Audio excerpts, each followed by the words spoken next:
The room is beginning to fill up. We've got a very exciting and important topic tonight, so that's good. We also have a lot of competition on the airwaves tonight. Fortunately, a lot of what we want to know in this busy month of October has all been recorded, so we can just sit and listen to all of the debates and fora and be very informed participants in government by the time we reach November 8th. Here, here.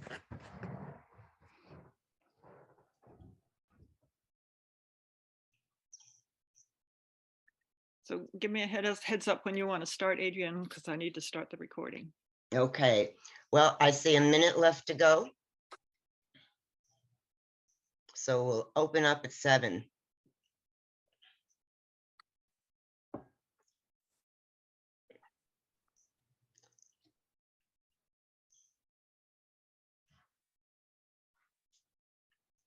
Okay, well, I'll edit out. Recording in progress. I'll edit out whatever. Okay. Here we go. So hello, good evening, everyone, and welcome to tonight's forum on how to know your Commonwealth offices. And it's sponsored by our Amherst and our Northampton area leagues jointly. It's recorded here, as you have seen, for later viewing on our league websites. And with great thanks to our longtime cable access partner, Amherst Media, we are live on local channel 17 and being live streamed right now on their YouTube channel. I'm Adrienne Terizzi, facilitating this hour on behalf of our leagues as we explore 5 statewide positions on the November 8th ballot. And who doesn't know the time is ticking, and we've 19 days till the midterms.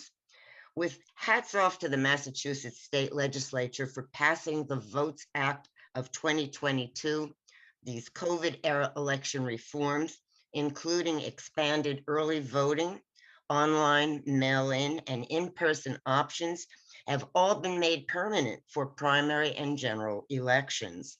Now, we're going to have a slide with the very important dates and deadlines.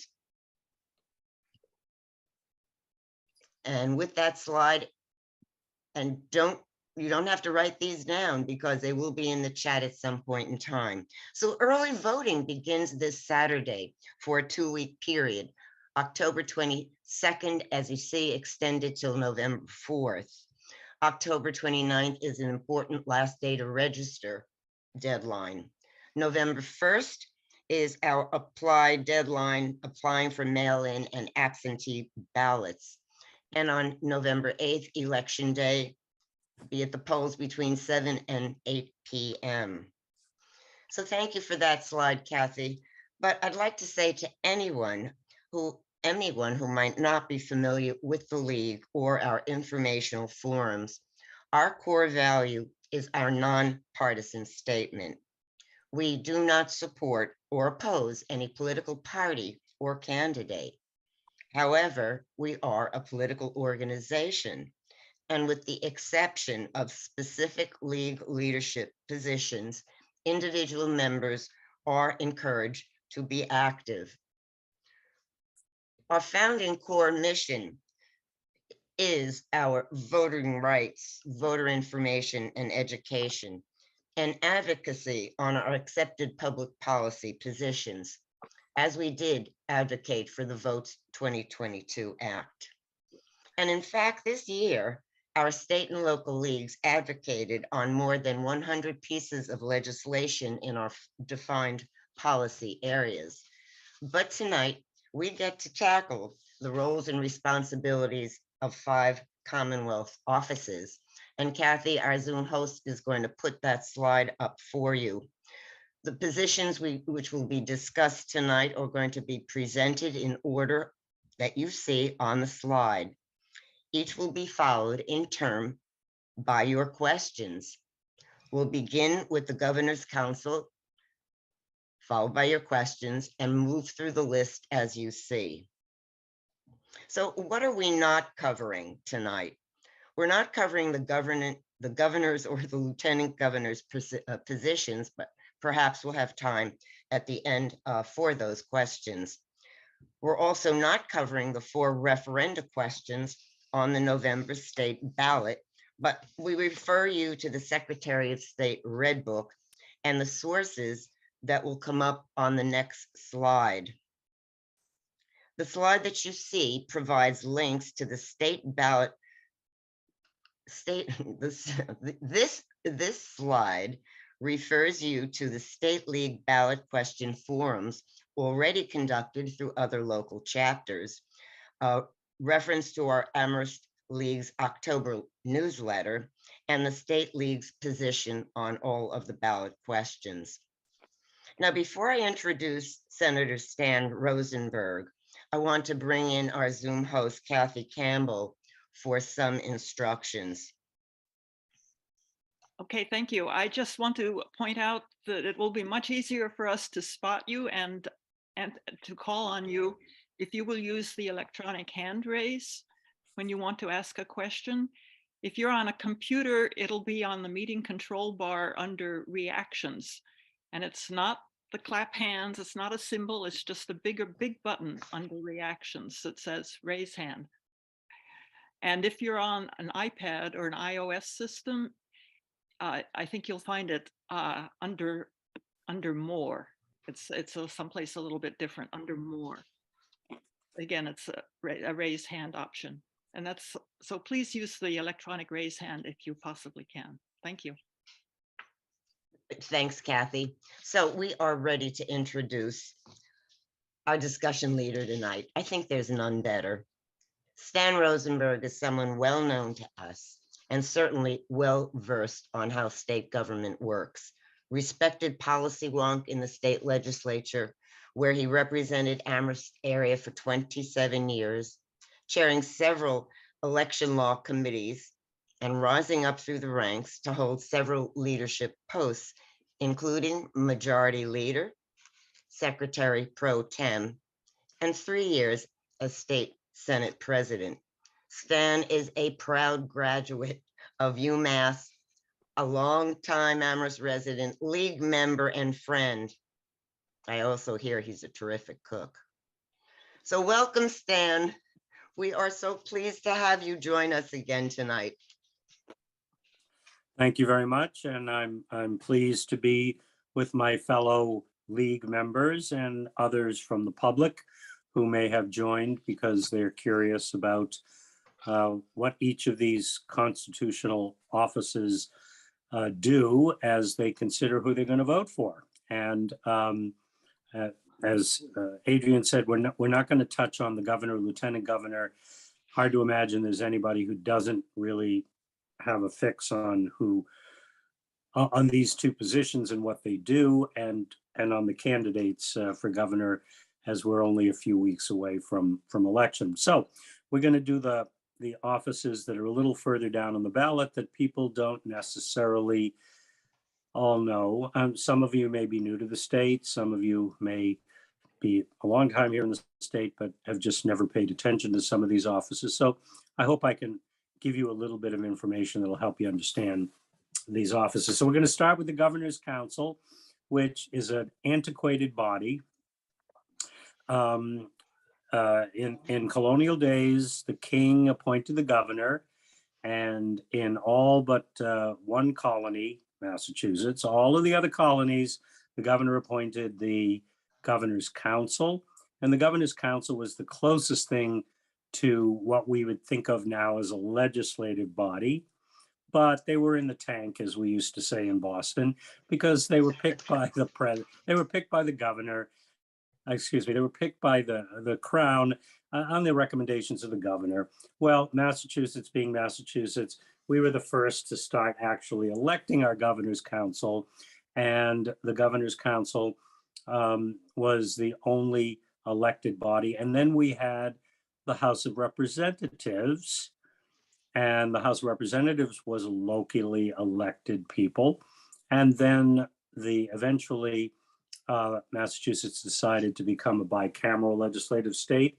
And so they started to elect a Senate, and the Senate actually had the real power from the people because they were elected by the people. And so the Governor's Council became less and less and less and less and less important over the years. And in fact, there's only two of the original colonies that still have a governor's council, Massachusetts and New Hampshire. And what does the governor's council do? They take the recommendations of the governor for people that the governor would like to appoint to be a judge. They hold public hearings, they rake them over the coals, and then they debate, and then they decide whether they're going to agree with the governor's recommendation and therefore approve their nomination to the bench. And then if they do, the governor then swears them in and they're a member of the judiciary. And most of the people that the governor recommends do end up being appointed. And depending on the period of time that you're in, the governor's council may be more or less finicky and sticky about the process and how much they grill the candidates and how much they agree or disagree with the governor. But the bottom line is the 8 governor's counselors basically meet every Wednesday at the State House. They are presided over by the lieutenant governor in the absence of the governor, because the governor never goes to the governor's council meetings, and they decide upon judges. They also have the ability to endorse and approve gubernatorial recommendations for things like notary public and clerks of this kind of court or that kind of court who are not elected directly by the people. Some clerks are elected directly by the people, but the clerks of other courts are actually approved by the governor's council based on nomination from the governor. And the final power that I'll reference for now is the last remaining real power of the governor's council, which is every week they must approve the warrant of the Commonwealth, which basically means, okay, you can pay the bills you put in front of us. And of course, if they want to make a lot of mischief and you're a governor's counselor, you could try to protest item by item or even the whole warrant and cause quite a ruckus. That said, I don't ever remember in all of the years that I've been following politics, anyone using that power. And by the way, in the olden days, and by olden days, I mean, even in the 50s and 60s here in Massachusetts, the governor's council actually had the power to approve or disapprove the governor's recommendations for candidates that he wanted to name to his cabinet. But that power went away a long time ago, and the governor doesn't have to speak to anybody but himself in making, or herself, soon to be herself, in making those nominations and those appointments. So that's the governor's council in a nutshell. Thank you, Stan. With that, we're going to entertain some questions, including perhaps questions to some of the humorous past things that we've learned about what's really a rather powerful council. So I see a hand up, and Jessica, I'd like to recognize you. Can you hear me? I've been slipped a note that says I'm not coming through loud enough. I can hear you fine, Adrian. Okay. And if you would put down your hand after, because I'll take people in the queue as your hands go up. Sure. So please go ahead.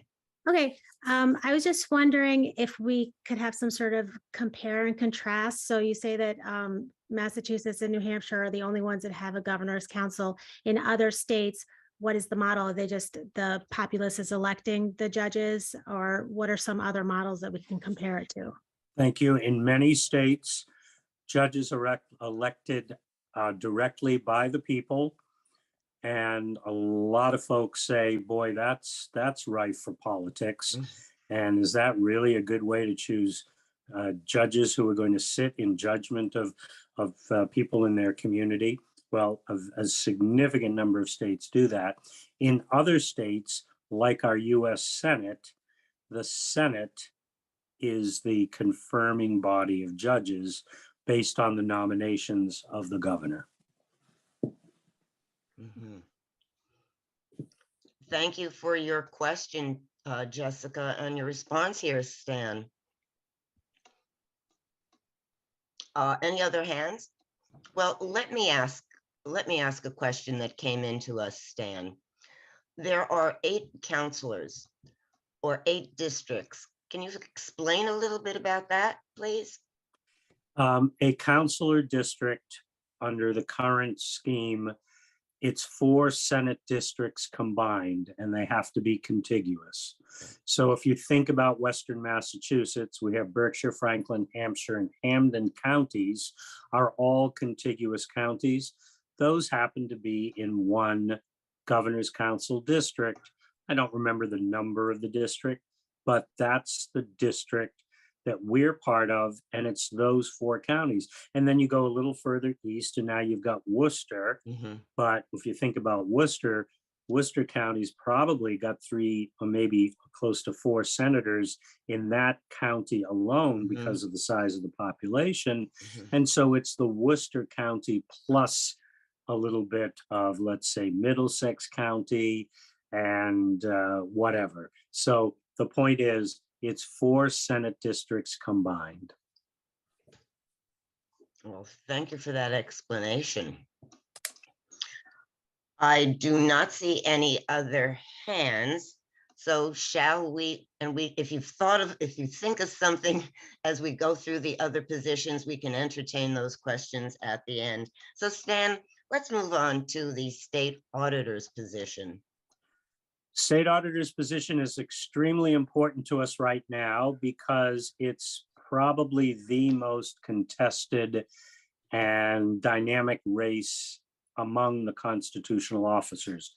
Not that there aren't other races that are interesting, but the auditor's race is extremely interesting because of the politics. The governor has endorsed the Republican nominee, and it's the only nominee he has endorsed among the constitutional officers, statewide constitutional officers. Okay, so what does the auditor do? Well, the most obvious job of the auditor is auditing the books of the Commonwealth, and the way that's done is by program, agency by agency, on a rotating basis. The auditor sends in an auditing team to review the spending of that agency and see if it comports with what the legislature and governor approved, both in terms of did they overspend their budget or not, and did they spend it on what they were supposed to spend it on. And that's the largest part of the auditor's job. But the auditor has a number of additional duties that were provided to that position over many, many years. And so here are some examples. The auditor is in charge of the Alcoholic Beverage Control Commission, which approves at the state level the ability and right of an individual business to have an alcohol license in a community. The communities give out the licenses, whether it's a package store or a restaurant or whatever. And but the state Alcoholic Beverage Control Commission makes sure that the person is qualified in all aspects.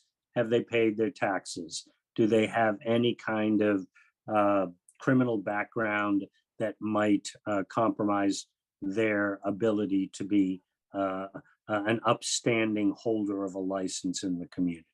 So those are the kind of examples. And then when you hear about a restaurant or a bar or whatever that's being closed down because of violations of their license, it is the Alcoholic Beverage Control Commission that does the investigations that determine whether or not a person is abiding by their liquor license, and they then can intervene. So it's a shared responsibility between the state and the local government. The auditor is, let me see, did I say that right? Give me a second here. I just realized I might have made a mistake. I think the treasurer is the head of the Alcoholic Beverage Control Commission. So we'll come back to that in a moment. Yes, I'm wrong. The treasurer has the Alcoholic Beverage Control Commission these days. So remember what I said about that later. So let's come back to what the auditor can do. The auditor has a Bureau of Special Investigation, and that was given to the auditor by the legislature to oversee some of the largest programs, Medicaid and other health-related programs where we get huge amounts of federal dollars to make sure those dollars are being appropriately spent. And if not, then they are, those entities receive fines and can be prosecuted by the Attorney General's office for various forms of fraud. So it's another oversight and auditing function that they provide. There's a division of local mandates under the Proposition 2.5 law in the 1980s that was adopted here in Massachusetts. It said we can no longer have any laws written by the legislature and approved by the governor which mandate services to be provided by communities without the state paying for them. And it's the job of the state auditor to determine if the legislature has in fact approved and governor signed a new service that is a service established after Proposition 2.5 was made law, in which they require the communities to pay for them because that's no longer allowed.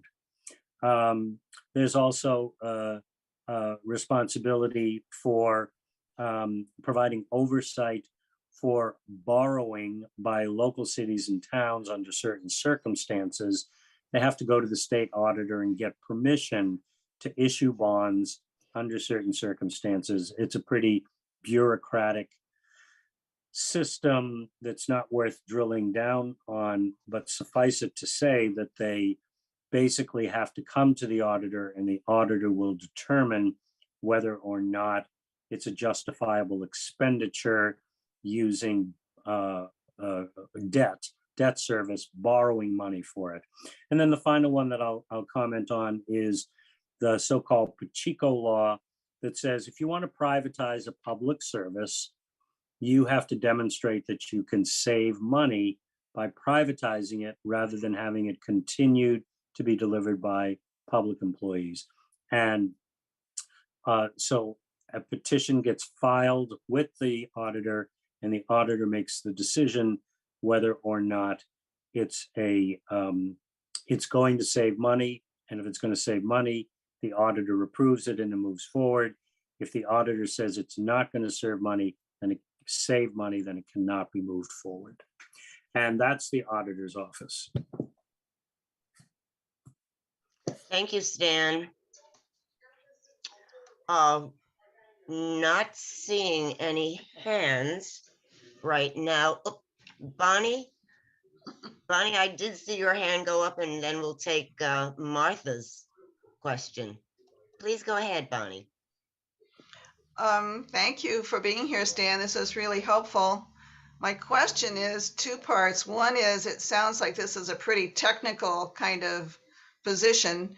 Do they require a certified public accountancy or some kind of qualification?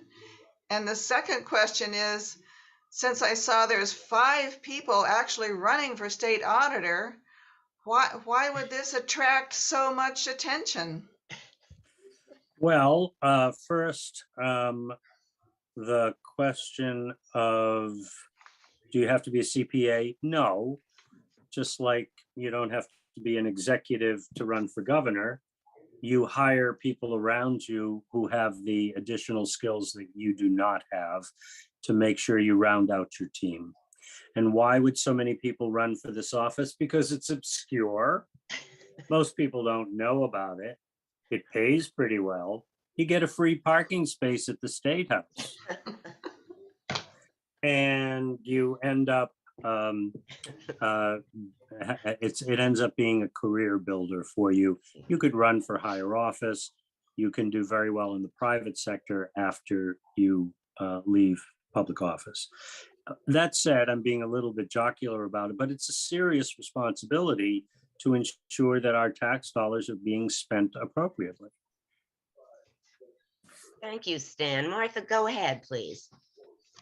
Hello, Stan, and thank you very much for Sure. coming tonight. You said that the auditor has to audit then every sort of category, every department, say, of the state spending. Well, how they cycle through them? So how often does each get audited? Once a year, once a month? No, every now and again, it's years between audits, Ah, but okay. my impression is each agency is so large that the larger agencies probably have something being audited every year so that they're kept on their toes in that large agency. But the reality is there's no fixed schedule, but periodically every agency needs to be audited. And that's an audit that really does go into detail then. It goes into detail, and when the auditor issues an audit, it's usually provided to the agency for comment before it's released. They always say, we already fixed the problems. And sometimes they actually have, and other times they're preparing to. And so it's a very, very useful exercise, but there is no way you could have an auditor's office large enough to Right. audit every program in every department of every secretariat Yeah. every year. It has to be episodic. Mhm. And but you want to keep every agency on their toes. Thank you. Oh, thank you, Martha, and thank you for that, Stan. Sitting out here in Western Massachusetts, can you give us an example of why we should care about the auditor out here? Oh my goodness. Well, because everybody out here is paying taxes, and we want to make sure our dollars are spent well and properly for the purpose for which they were intended. And occasionally, abuses are identified right here in Western Mass that then need to be fixed. Mhm. And so it's not just our statewide interest as taxpayers, but it's also to make sure that we have quality people running the agencies in our own region, because so many state agencies and so many programs that are statewide have offices and local versions out here in Western Mass. And we want our service to be efficient and appropriate as much as anybody else. Thank you. Thank you for that response to what was a very obvious question about how it impacts us. We're going to go on to the treasurer's, the state treasurer office, Stan. So take it from there. The state treasurer's office. So the treasurer and receiver general of the Commonwealth basically takes all of the tax monies that are paid and all revenues from all sources, and is responsible to keep the books and make sure we keep track of all the money and make sure that the money's going in the right directions, into the right accounts, into the right agencies, into the right departments. And then the treasurer's office also has some very significant subsidiary kind of responsibilities. So, for example, the state lottery is under the state treasurer, and the state treasurer oversees that department and makes sure that the policies and programs and operational systems are up to par. I mentioned the Alcoholic Beverage Control Commission, which I was mistakenly attributing to the auditor's office. That is in the treasurer's office. That was actually added a number of years ago, which was why I kind of forgot about that. The treasurer's office also oversees the investment fund for all state pensions. So all state employees are in a state retirement system. That state retirement system is overseen by the state treasurer. The school building authority, which helps fund the building of new schools and renovating of schools throughout the Commonwealth, is under the control of the state treasurer. And then there are some other kind of funky funds. So there's the wastewater treatment fund is under the control of the treasurer. And so the treasurer makes sure that the monies that come in from the federal government and from the state government that are blended in that fund are appropriately distributed to cities and towns based on the applications and the formulas and the requirements. And so it's a very significant duty, because first the treasurer invests those funds to make sure they're secure and making a little money for us, but then make sure that they're distributed fairly and appropriately. So there are a lot of responsibilities that are in the hands of the state treasurer. But first and foremost, the treasurer is responsible to make sure that our books are in order, that money that comes in and goes out is coming into the right accounts and going out from the right accounts to the right places, responsible to make sure that the Commonwealth, that the state government is totally understanding and aware of where we are in relation to the bond market, because we borrow so much money, not only waiting for tax income to come in month by month by month, but also to build roads and bridges and schools and courthouses and college campus buildings and all of those sorts of things. So the treasurer has a very, very serious portfolio that all relates to how the money is managed and how the money comes in and the money goes out. And the treasurer happens to be unopposed for re-election, if you can believe that. Yeah. And so why would there be 5 candidates for the auditor's office, as was pointed out earlier, but only the incumbent running for re-election for a 3rd term? Oh, by the way, the Cannabis Control Commission is under the jurisdiction. Oh. Actually, it's not any longer. The treasurer appoints the chair of the Cannabis Control Commission. So let's see if we have time for that. One more question. Diane, we'll take your question. Yeah, yes, I'm Diane Amsterdam's husband, and I have a question. And the question has to do with between the auditor and the treasurer, and also the other officers, who is most responsible for determining the budget for Western Massachusetts? The legislature and the governor. The auditor does not control the budget, nor does the treasurer. The budget is the prerogative. The governor proposes a budget.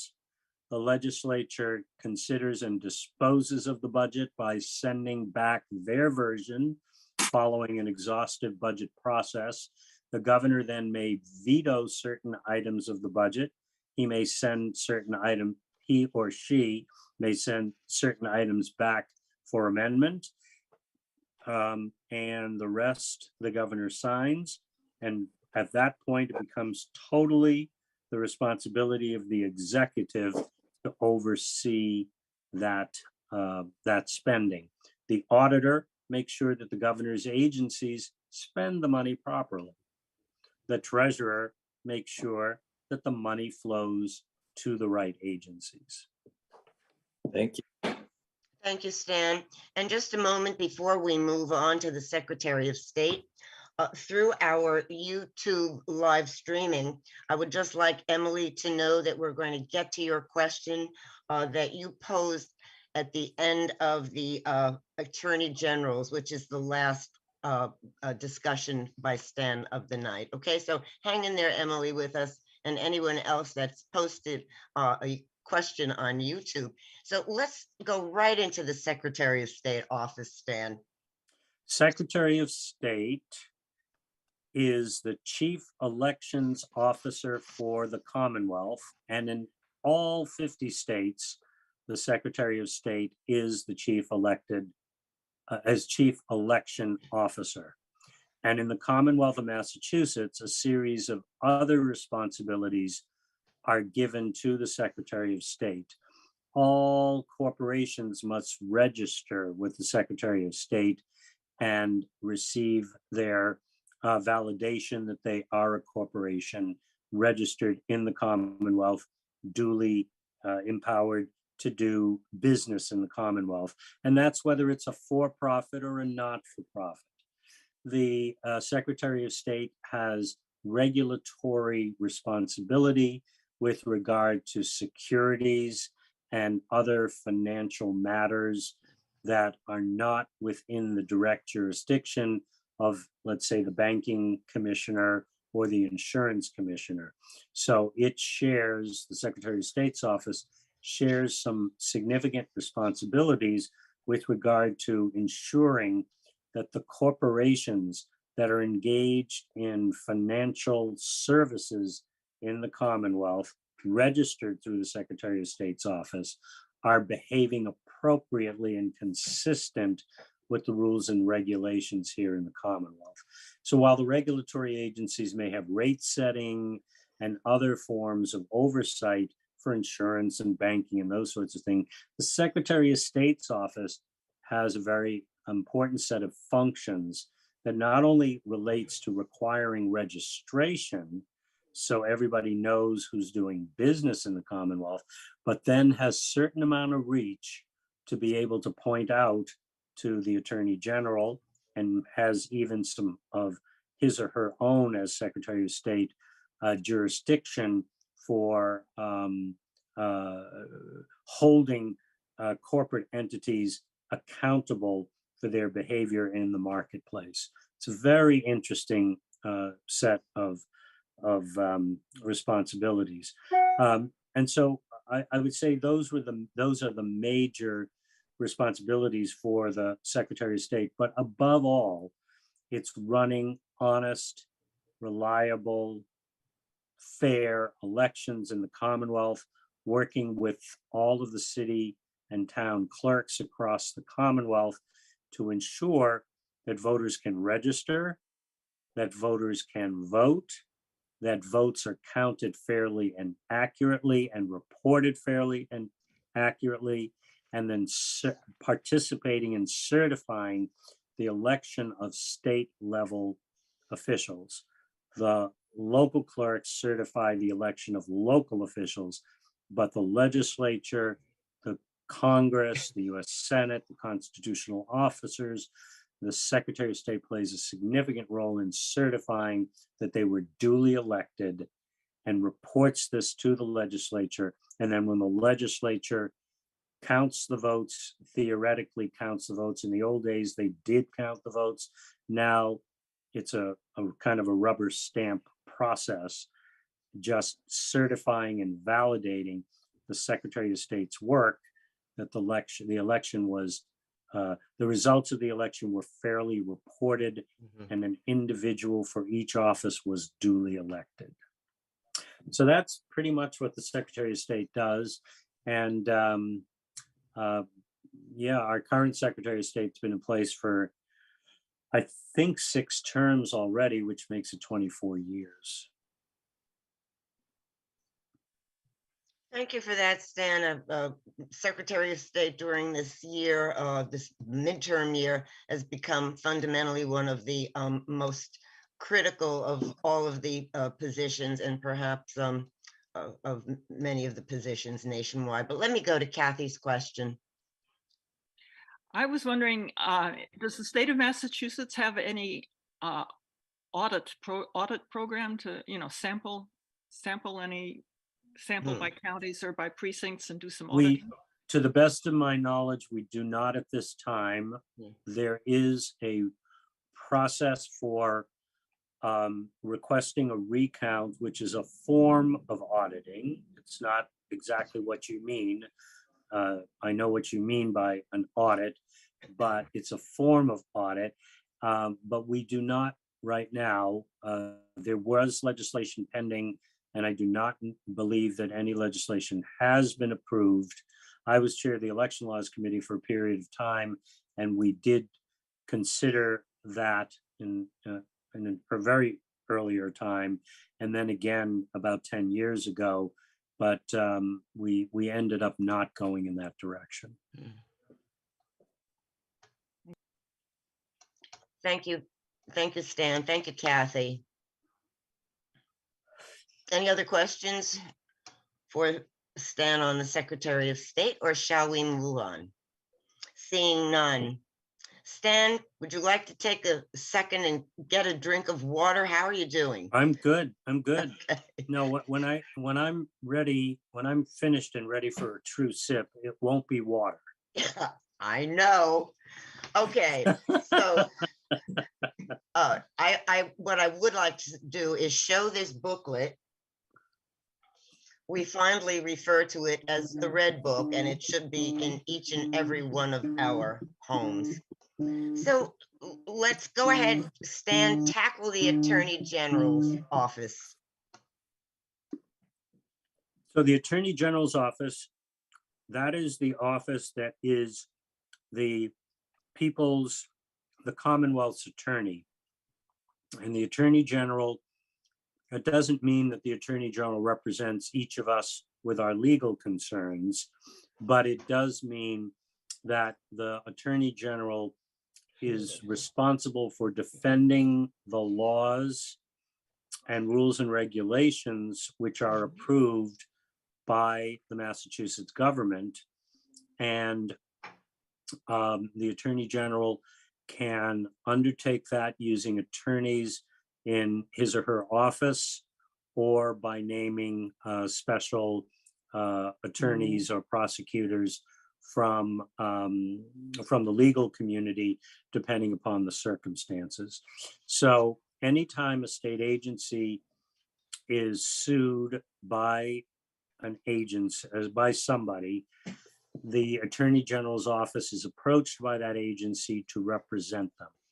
Anytime a major law or rule is challenged in the courts, it's the responsibility of the Attorney General to represent the Commonwealth's position before the court and carry it as far as she or he can in terms of defending the position that the Commonwealth took, either by virtue of the legislature passing a law and the governor signing it, or being passed into law over the objections of His Excellency the Governor, soon to be Her Excellency the Governor, under the laws of the Commonwealth.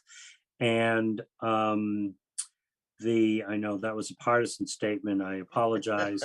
This is the league. We're not supposed to take partisan positions. Okay. So let We'll me see. accept your statement, Stan. Thank Okay, you. thank you. And then there was, and then there are some other duties that the Attorney General is given, and I'll give you two examples now.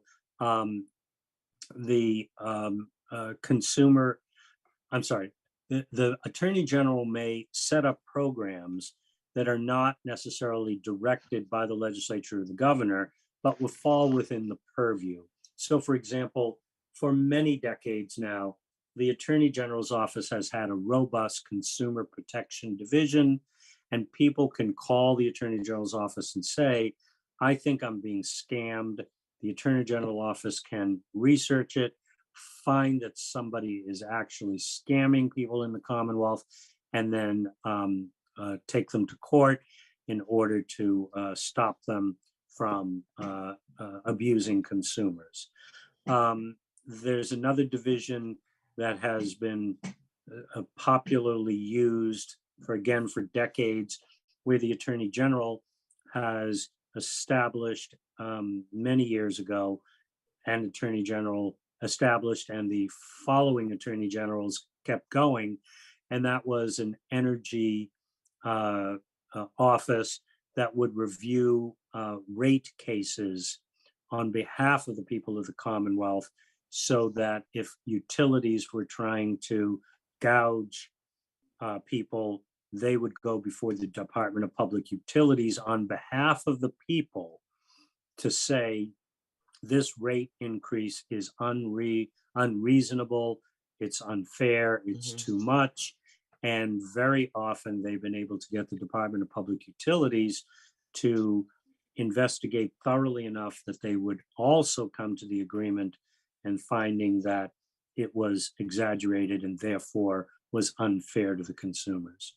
So there are a series of these kinds of programs. And more recently, we've given enforcement powers to the Attorney General's office, both with the cannabis, with the creation of the cannabis industry in Massachusetts and the casinos in Massachusetts, by giving specific jobs to the Attorney General in relation to ensuring the integrity of those operations. And the result of that, and as part of that, the Attorney General gets to either name or participate in the naming of one or more commissioners on those boards to help ensure that we have integrity and honesty in those pursuits on behalf of the people of the Commonwealth. So that's essentially what the Attorney General is all about. Thank you, Stan. This question is going to be similar to the one that you received on, I believe it was the auditor or the treasurer, but the question comes up frequently, and that is, aren't there advantages, comment and a question, aren't there advantages for the Attorney General to be an experienced lawyer, even though the staff is large and she or he will surround themselves with expertise in the areas that are demanded in the Attorney General's office? To the best of my knowledge and recollection, it is rare that a person is elected Attorney General who is not an attorney. And they may have been a practicing attorney in different venues. Some of them may have been a district attorney before they became the Attorney General. Others may have been a practicing defense attorney or whatever. But most of them, most in my lifetime that I can remember, I know them as attorneys. So in the case of Attorney Generals, absolutely, that's what tends to happen. Auditors, not so much. Thank you, Stan. I see a hand. Sue Lowry, please go ahead with your question. Thank you. I was just wondering, Stan, and this is not a put you on the spot question, but to the best of your recollection, when was the last time that utility rates were reduced after an audit by the Attorney General? Well, when I served in office, there were many times when the amount of the increase was reduced. I can't say that they were eliminated, but I can say that the size of the increase was reduced. Yeah. And by the way, it's not just the Attorney General's office, because often what happened in my experience, is that the consumer groups like MassPIRG and Audubon and Environmental League of Massachusetts and others would be interveners along with the Attorney General's office. And so it wasn't just the Attorney General's office, but the Attorney General's office had the technical expertise to contribute to the cause.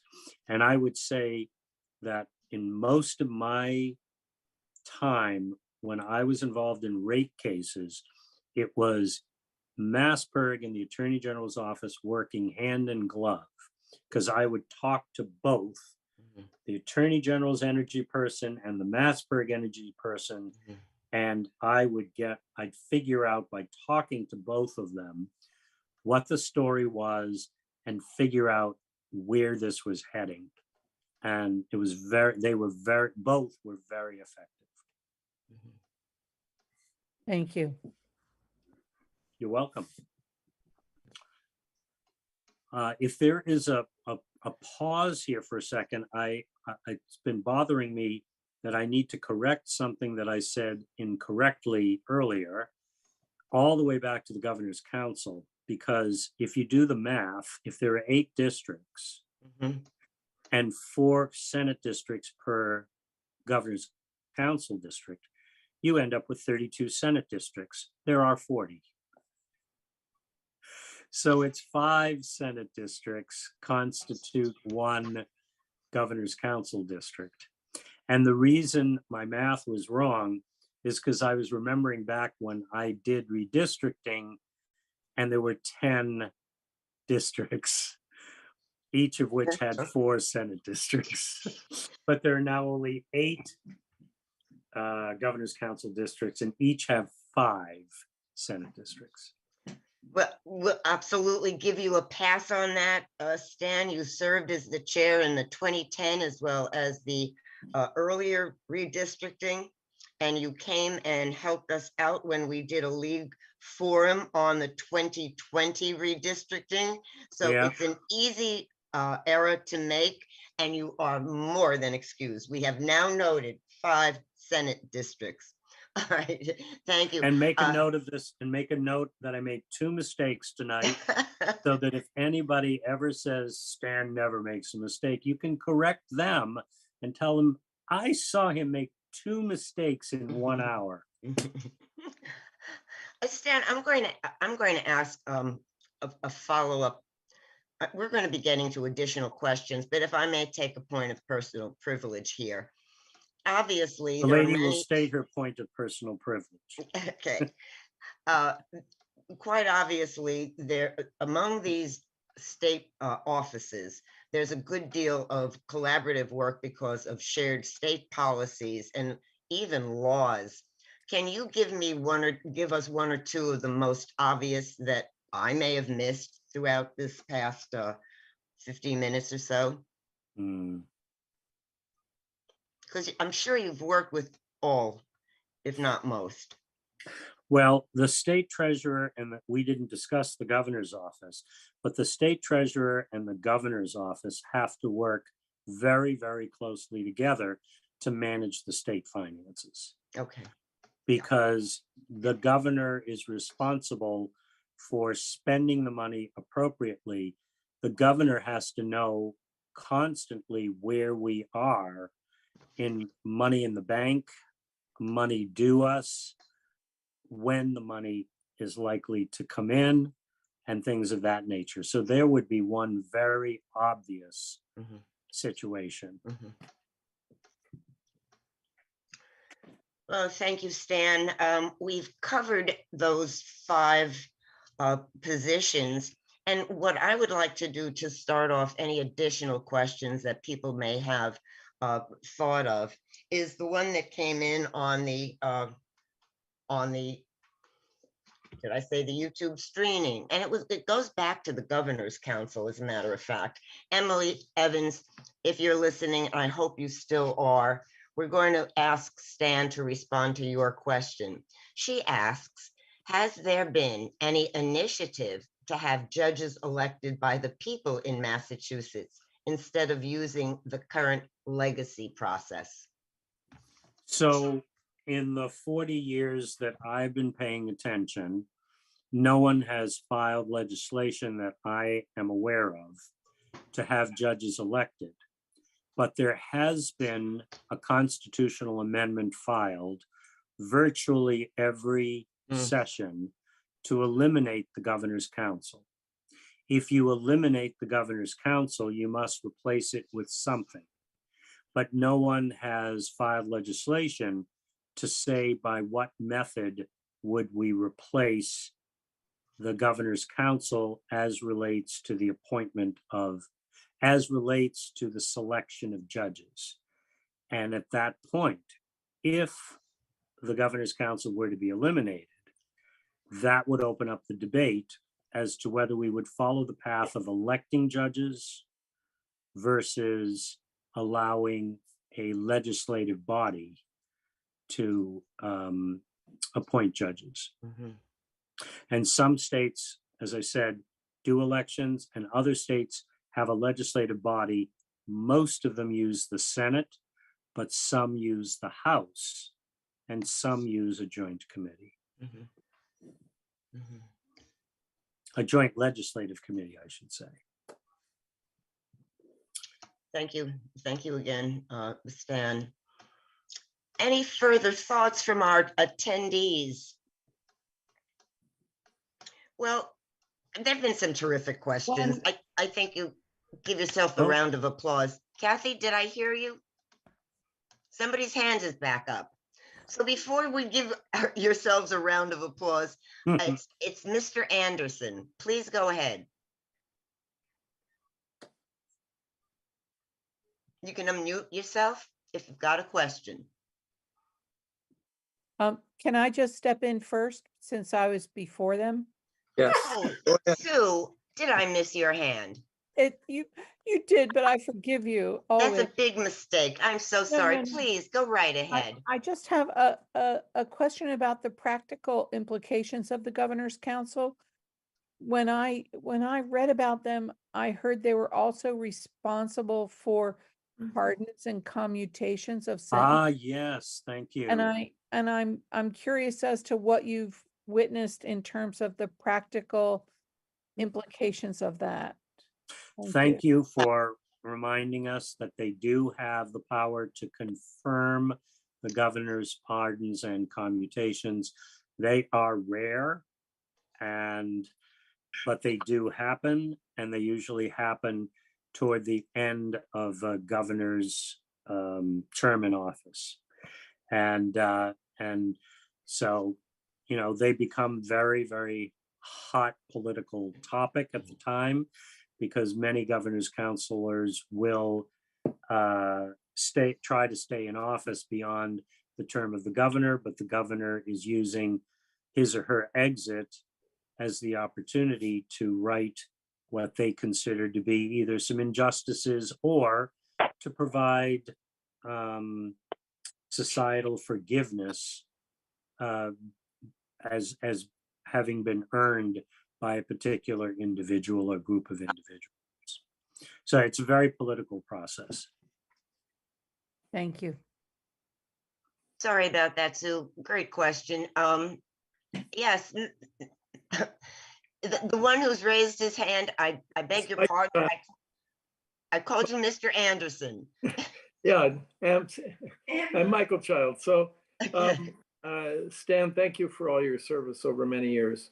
Thank you. Question has to do with appointees of the court system. So I'm a psychologist and I serve as a guardian ad litem for the state of Massachusetts at various times in family and probate court. And the state pay rate for guardian ad litems is $50 an hour.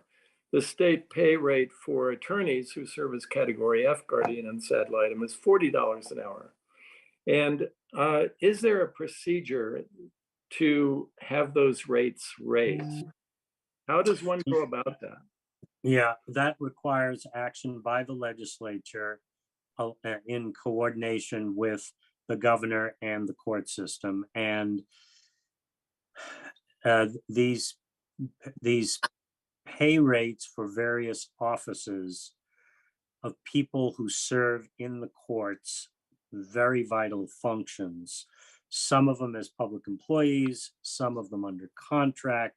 They're all over the place, and they're mostly inadequate and not fair rates.